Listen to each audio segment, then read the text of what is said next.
गुरुमुखो, महापुरुष परमार्थ पथ पर चलते हुए जन जन में जागृति उत्पन्न करने के उद्देश्य से हर समय तत्पर रहते हैं। कहीं पर भक्ति से शून्य जीवों को वास्तविक मार्गदर्शन के लिए नाम सुमरन का दीप जलाते हैं।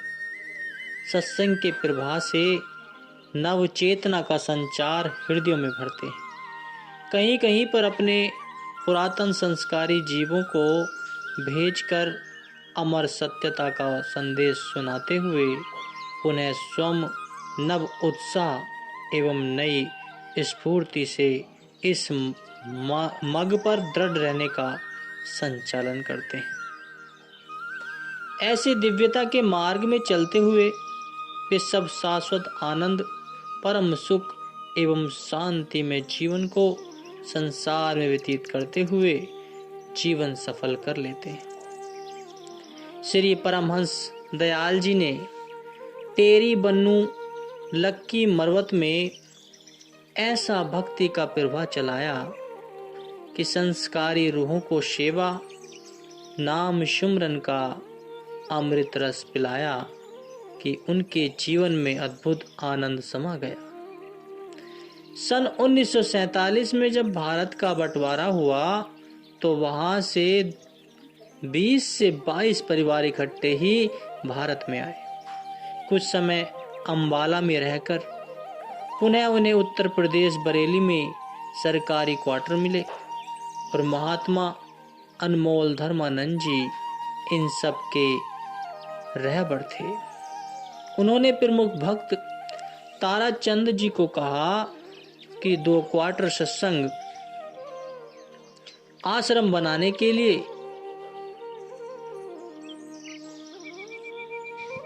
अलाउंस करा दो। भक्त जी ने शीघ्र ही लकड़ी का सिंहासन बनवाकर श्री सतगुरुदेव जी महाराज जी, श्री तृतीय पातशाही जी की श्री मूर्ति विराजमान कर प्रेमी गुरुमुखों के लिए आत्म आनंद पाने और भक्ति रस से जीवन को सरसाने का अति उत्तम साधन पा लिया। एक और जहां पाकिस्तान से आए हुए लोगों की ऐसी स्थिति थी कि वे व्याकुल, अशांत और परेशान रहकर समय बिता रहे थे, दूसरी ओर यहाँ पर ये सब गुरुमुख परिवार मानो हर समय एक अलौकिक सुख और आनंद की अनुभूति करते हुए प्रसन्नता के सागर में झूम रहे थे। बच्चे, बूढ़े, वृद्ध और जवान सभी आश्रम बनाने की सेवा में लगे हुए थे। सांसारिक कार्य व्यवहार को पूरा करते हुए आत्मिक संपदा से मालामाल हो रहे थे। 1 मील की दूरी पर पड़ी पीली मिट्टी जो सीमेंट के स्थान पर लगाई जा रही थी, वे पैदल चलकर वहां जाते और उसे उठाकर आश्रम के निर्माण कार्य के प्रयोग में लाते। उन्हीं दिनों मॉडल टाउन गुरुद्वारे में अमृतसर से एक ज्ञानी जी आए थे। उन्होंने संगत के बीच में कहा कि सेवा का सच्चा भाव देखना है तो साक्षात श्री आनंदपुर के सेवकों में देखो, कैसे स्त्री, पुरुष एवं बच्चे सब सेवा में लगे हुए हैं और अथाह खुशियां पा रहे हैं। इस प्रकार कुछ ही दिनों में वहां पर दोनों समय श्री आरती पूजा एवं सत्संग का कार्यक्रम आरंभ हो गया और यहाँ से जब प्रेमी परिवार श्री आनंदपुर में श्री दर्शन के लिए आने लगे तो श्री सतगुरुदेव महाराज श्री तृतीय पातशाही जी ने उनके सेवा भाव, प्रेम और अनन्य दृढ़ विश्वास को देखकर अत्यंत प्रसन्न होते और श्री मुख से वचन फरमाए कि ये सब पुरानी संस्कारी रूहें हैं जिनका श्री आनंदपुर दरबार से नाता जुड़ गया। समय पाकर यहाँ पर कुछ एक अन्य महात्माजनों ने भी सत्संग आश्रम बना लिए और महात्मा अनमोल धर्मानंद जी के पश्चात महात्मा सुख सागरानंद जी एवं महात्मा अमर आत्मानंद जी के संरक्षण में सत्संग प्रभात चलने लगा। श्री सद्गुरुदेव महाराज जी, श्री षष्ठम पातशाही जी साधु वेश में ने 3-4 बार यहाँ पर कृपा की। अन्य महात्मा जन अर्थात महात्मा सद्गुरुदेव शिवानंद जी और महात्मा योग प्रकाशानंद जी और महात्मा ध्यान सागरानंद जी आदि किसी कार्यवश यहाँ आते तो इसी आश्रम में ही आकर ठहरते थे। कुछ समय पाकर यहाँ सत्संगी महात्मा जनों ने जनरल सत्संग आरंभ किया। जनरल सत्संग के प्रभाव से काफी संख्या में गुरुमुखों ने यहाँ पर परमार्थ लाभ उठाया।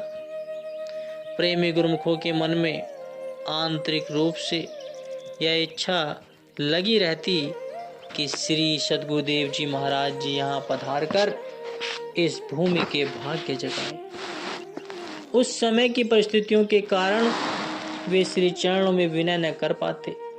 आज वह शुद्ध दुर्लभ अवसर और हार्दिक अभिलाषा को पूर्ण करने वाला शुभ दिन आ गया, जबकि महात्मा अमर आत्मानंद जी और श्री संत नगर से खुशखबरी लेकर बरेली में पहुंचे।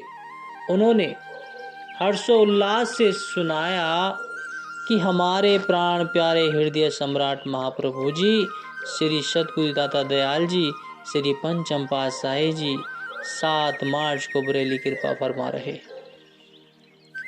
उस समय महात्मा आत्मदर्शानंद जी का एक आश्रम बरेली में था और संयोगवश महात्मा विचार अखंडानंद जी और महात्मा शब्द संतोषानंद जी भी किसी कार्यवश यहाँ आए हुए थे। सबने मिलकर महाप्रभु जी के स्वागत एवं सुव्यवस्था करने के लिए सहयोग दिया। शाहदाना कॉलोनी आश्रम से लगभग आधा किलोमीटर दूर बहुत बड़ा मैदान खाली था।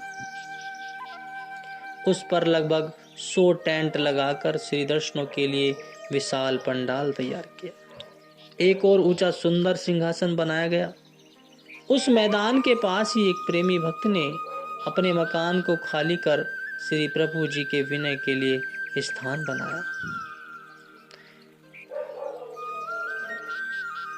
7 मार्च सन 1976 को श्री सद्गुरुदेव महाराज जी ने यहाँ कृपा फरमाई। एक पिकअप में महाप्रभु जी के निजी सेवादार संत मंडली एवं कुछ भक्तजन भी साथ थे। हर्षोल्लास सहित दिल की गहराइयों से उड़ता हुआ जयकारे का निनाद धरती अंबर को गुंजायमान करता हुआ प्रेमी गुरुमुखों के प्रेम के तराने सुना रहे थे। आपके मनोहरी तेजोमय स्वरूप को निहारने के लिए सबके हृदय में प्रेम का समुद्र ठाटे मार रहा था। आपने मधुर मुस्कान बखेरते हुए एक ही दृष्टि में सबको तृप्त कर दिया और आशीर्वाद देकर अपने कमरे में पहुंच गए। श्री सद्गुरुदेव महाराज जी के परम पावन श्री दर्शन रात्रि 9 बजे खुले। श्री वचन हुए, कुदरत ने इस जीव को मनुष्य देही प्रदान की है। यह एक बड़ी नेमत है, नायाब मोती है। जब जीव के बहुत ही पुण्य कर्म जागते हैं तो कई जन्मों की कमाई जागृत होती है, तब इसको मनुष्य देही प्राप्त होती है। इतनी अमूल्य और कीमती वस्तु को पाकर इससे पूरा लाभ उठाना या काम लेना, यह मनुष्य का अपना परम धर्म हो जाता है, क्योंकि इसको बड़े कठिन परिश्रम और बड़ी याचनाओं के बाद ऐसी एक चीज प्राप्त हुई है जो बार बार इंसान को नहीं मिलती। इसलिए महापुरुष इसके प्रति बार बार चेतावनी देते हैं कि दुर्लभ जन्म को पाकर बंदे मन में जरा विचार कर, कोड़ी बदले हीरे जन्म को यूं ही न बर्बाद कर। इस दुर्लभ मानव तन को पाकर इससे दुर्लभ वस्तु कमा, इससे असत्य व नश्वर पदार्थों को एकत्र करने में व्यर्थ न गवा। जैसे कहते हैं कि लाल व हीरे की परख जोहरी को होती है। हर एक इंसान यह नहीं जान सकता कि हीरा सच्चा है या झूठा है। लाखों रुपए का हीरा होता है, आम आदमी को इसकी समझ नहीं होती। कोई नकली हीरे पर ही खुश हो जाता है। जब तक वह जोहरी की संगत में नहीं जाता तब तक वह इसकी कीमत नहीं जान सकता। इसी तरह मनुष्य जन्म की कदर कीमत को केवल महापुरुष ही बतला सकते हैं कि यह कितना कीमती है। आम दुनिया इसे नहीं समझती। बड़े बड़े बुजुर्ग आदमी कहते हैं कि कोड़ी बदले इस हीरे जन्म को न बर्बाद करो। उन्होंने हीरे को एक मिसाल दी है। कहते हैं कि हीरा सबसे कीमती होता है। हीरा भी इस मनुष्य देही का मुकाबला नहीं कर सकता। फिर तुच्छ चीजों के बदले हीरे जन्म को विषय विकारों में व्यर्थ कामों में बर्बाद न करो, क्योंकि यह दोबारा मिलने वाला नहीं है। एक चीज कड़ी साधना, कड़ी मेहनत के बाद मिली हो, जब वह मिल जाए तो यदि उसका सही प्रयोग न कर सके, सही लाभ न उठा सके, तो जीव की कितनी नादानी है। इसलिए महापुरुष उसको चेतावनी देते हैं कि तेरे पास जो ऐसा दुर्लभ अनमोल हीरा है उससे क्या काम ले रहा है। इसको पाकर तू वह कमाई कर जो तेरे साथ जाए और तुझे सुख दे सके। भक्ति वाली कमाई ही सच्ची व नेक कमाई है। भक्ति सुख का मूल है, भक्ति सुख की खान। जाके हृदय भक्ति बसे, पावे पद निर्वाण। कि भक्ति ही सब सुखों का और सब सुखों की प्रदान करने वाली है। जिसके हृदय में भक्ति का वास हो जाता है वही मोक्ष पद को प्राप्त करता है। उसका आवागमन का चक्कर समाप्त हो जाता है। इसलिए इस जन्म को सकारात्मक करने के लिए मालिक की बंदगी करो, ताकि तुम्हारा यह जन्म भी सुख से बीते और परलोक भी सुहेला हो जाए। श्री वचनों की अनमोल पूंजी को पाकर, मानुष तन की दुर्लभता को जानकर सब गुरुमुखों के हृदय में भक्ति का सच्चा धन एकत्र करने की लालसा उत्पन्न हुई। उन्होंने अपने जीवन का सही मूल्य जानते हुए श्री वचन अनुसार जीवन जीने का संकल्प किया। अगले दिन 8 मार्च को प्रातः संगत एवं प्रेमी परिवार को मत्था टेकने का अवसर मिला। शाम के समय सर्वप्रथम शाहदाना आश्रम में कृपा की और प्रमुख भक्त तारानंद जी एवं सहयोगी भक्तों को इस आश्रम का पुनर्निर्माण करने के लिए फरमाया कि यहाँ 1-1 इंच मोटी सीलिंग करवा दो। आश्रम को बहुत ही सादे ढंग से बना देखकर महाप्रभु जी भी अत्यंत प्रसन्न हुए और हर कोने में चरण स्पर्श किए। इसके पश्चात बरेली में ही श्री परमहंस अद्वैत मत के बने हुए अन्य स्थानों को कृतार्थ कर आप वापस उस स्थान पर आ गए। 9 मार्च प्रातः 4 बजे श्री सद्गुरुदेव महाराज जी श्री कार में विराजमान हुए। बरेली से बदायूं होकर श्री संत नगर जाना था और श्री कार के साथ साथ पिकअप भी चल पड़ी। रामगंगा के पुल को पार करके श्री प्रभु जी श्री कार से उतरकर श्री चरणों से चलने लगे और पीछे भक्त महात्मा जी भी पैदल चलने लगे।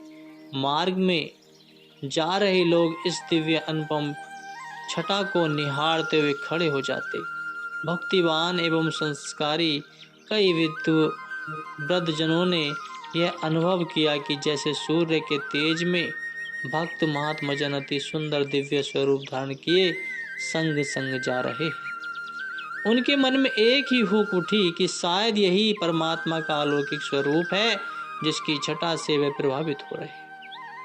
बदायूं पहुंचने से पहले मार्ग में सड़क के दोनों ओर फसल लगे खेत लहरा रहे थे। एक खेत में ट्यूबवेल चल रहा था।